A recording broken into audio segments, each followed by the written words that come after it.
The boxing world has seen its fair share of champions, but only a handful have shocked the world quite like Adrien Broner. From his brash attitude to his devastating knockouts, Broner has left a lasting impact on the sport.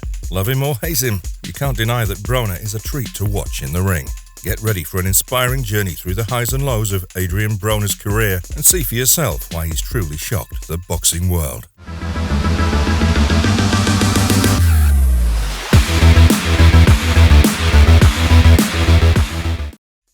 Versus Jason Litzau.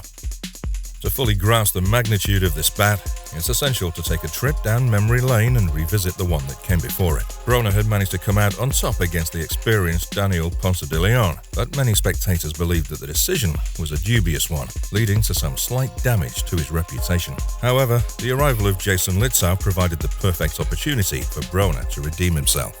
Litzau, a skilled and established fighter, had managed to outscore both Rocky Juarez and Celestino Caballero in his previous two fights, establishing himself as a force to be reckoned with. Unfortunately for Litzau, he was unable to demonstrate his abilities against his opponent, who happened to be a gifted 22-year-old. The fight had barely begun when Broner landed a thunderous right-hand blow that rocked Litzau and proceeded to unleash a ferocious barrage of punches, prompting referee Curtis Thrasher to stop the fight. Without a doubt, it was one of Broner's most spectacular knockouts, cementing his reputation as a remarkable force in the ring. Versus Eloy Perez. Just 3 months after winning his first title against Vicente Martin Rodriguez, Broner faced a new challenge in Mexican-American boxer Eloy Perez. Despite some speculation that Perez could pose a threat, Broner proved to be too much for him. The champ landed a massive right hand that sent Perez to the canvas, unable to rise again. This was Broner's third consecutive knockout victory. Unfortunately, Perez's post-fight drug test revealed cocaine use, and he was subsequently cut by his team. Tragically, Perez never stepped into the ring again and passed away in 2019. Despite this, Broner's impressive performance helped him further his already stellar reputation. Versus Paulie Malignaggi.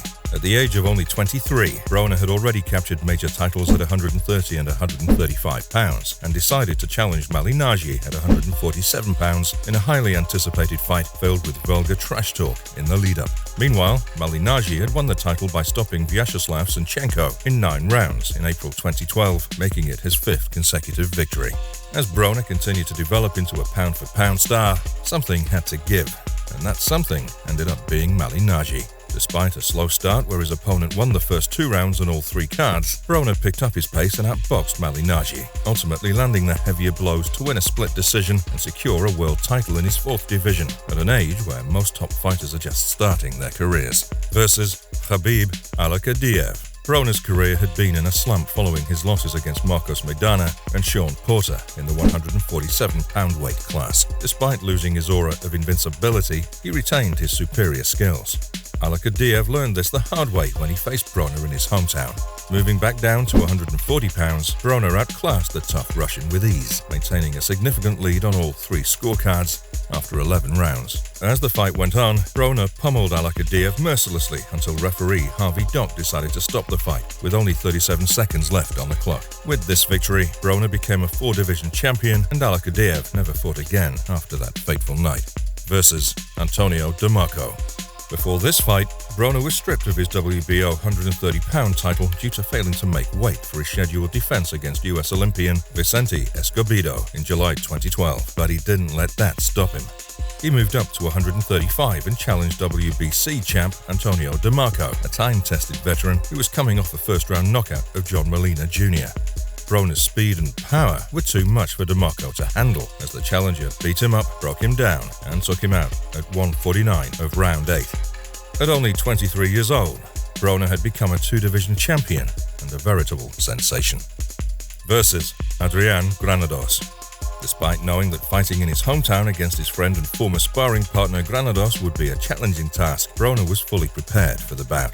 Granados relentlessly pressured Broner, throwing punches in bunches, but the champion responded with impeccable counterpunches in the form of uppercuts and hooks. The fight was marked by several intense exchanges and was even considered a Fight of the Year contender. Broner's power eventually began to wear Granados down. In the 10th round, Both fighters exchanged more shots, but it was a devastating left hook from Broner that rocked Granados and cemented his split decision victory, earning him the moniker The Problem versus Ashley Theophane. Despite losing his WBA super lightweight title due to weight issues, Broner showed up with a champion's mindset on fight night. He put on an impressive display of his skills, utilizing a varied attack to dominate Theophane. In the third round, a right hand followed by a left hook hurt and trapped Theophane in a corner. Though Theophane was tough, Broner was unfazed and continued to break him down with speed and power. The ninth round saw Broner unleash a barrage of punches, starting with an uppercut and ending with a cross that sent Theophane staggering across the ring. Referee Louis Pabon intervened to stop the onslaught versus Gavin Rees. Rees came out attacking from the opening bell, but it quickly became clear that Broner was a force to be reckoned with. In the third round, Broner landed a sneaky right uppercut that sent Rees to the canvas for the second time in his career. Broner pounced on him, determined to finish the fight. By the fifth round, Broner was dominating, and a powerful left hook to Rees's liver caused him to take a knee in pain. Although he managed to get back up, Rees couldn't withstand Broner's continued assault, and the referee stopped the fight. Versus Vicente Martin Rodriguez. At just 22 years old, Adrien Broner shocked everyone by claiming the vacant WBO super featherweight belt in his hometown of Cincinnati. With a swift and powerful right cross, Broner caught Vicente Martin Rodriguez against the ropes and displayed his formidable finishing abilities by pummeling him with a barrage of punches, ultimately flooring him with a devastating left hand. This headline event marked the first time Broner fought on the big stage, and he proved that he was more than capable of rising to the occasion. Versus Daniel Ponce de Leon. A former champion, Daniel Ponce de Leon moved up in weight to fight Broner but lost to him in a 12-round unanimous decision that was met with mixed reactions. Ponce de Leon took control in the first 3 rounds, landing many body shots while Broner was relatively inactive. However, in the 4th round, Ponce de Leon became more aggressive and continued to press forward. In the 5th round, Broner landed a precise right hand to Ponce de Leon's head, but he primarily threw single punches and then retreated. Ponce de Leon fought back and made the 7th and 8th rounds close by throwing more punches. The final 2 rounds were also competitive, with Broner landing heavy blows in the 10th round but still allowing Ponce de Leon to throw a greater number of punches. From his early days as a young fighter, Broner has shown remarkable boxing skills that continue to captivate everyone. With a record of 34 wins, 4 losses and 1 draw, including 24 knockouts, fans are in for a treat whenever he steps in the boxing ring. The future will be an exciting one for the young star. Will he continue to climb the ranks and capture more world titles, or will he face more challenges and setbacks along the way? With that said, thank you for watching, and we'll see you guys in the next video. Don't forget to hit that like and subscribe button if you guys enjoyed it. Until next time.